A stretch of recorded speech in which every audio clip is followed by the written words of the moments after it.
I'm here in the ECT department of the El Paso facility. And these ECT machines have a lot of coolant, water, moisture, hoses all over the place.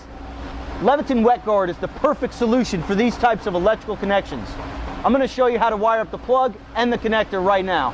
Let's get started. Find the appropriate breaker and turn the power off. So I've gone ahead and separated my nut, my rubber housing, and my wiring module, and selected my strain relief washer and my rubber bushing based on the size of my cord and the number of conductors it has. Now you can find this table on the instruction sheet. In order to ensure the integrity of the plug, it's important that each individual piece goes on in the correct order. First, the nut. You want to make sure that the threads are facing towards the end of the cord. Next, the strain relief washer.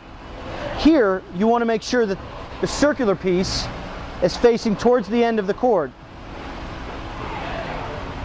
Just like that. Now I'm going to go ahead and put on my rubber bushing. Now you will notice that the rubber bushing, one side is smaller than the other. You want the smaller side facing towards the end of the cord. Next, you want to make sure that you've stripped about 1 inch off the end of your cord so that each of your leads is 1 inch long. And you know this looks about right. Then, you want to make sure that each of your wire leads is stripped about 1/2 inch. So that looks good, that looks good. I'm going to go ahead and take a little off my green.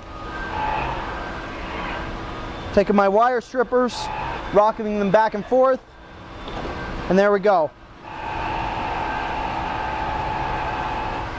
Now we're ready to put the rubber housing on and wire the device. The rubber housing and wiring module actually have a key guide that allows the two to line up perfectly.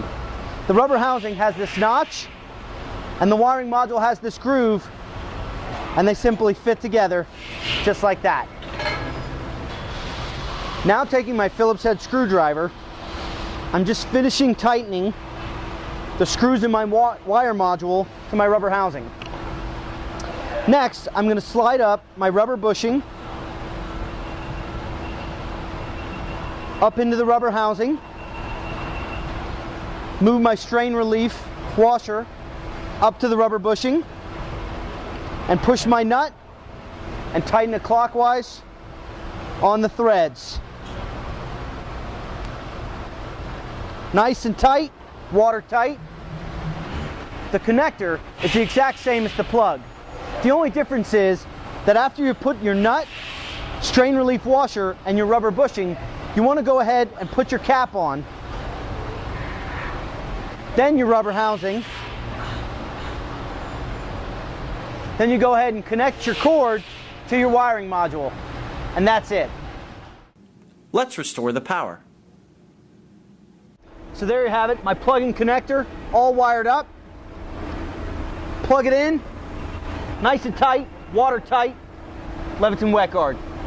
Have a great day.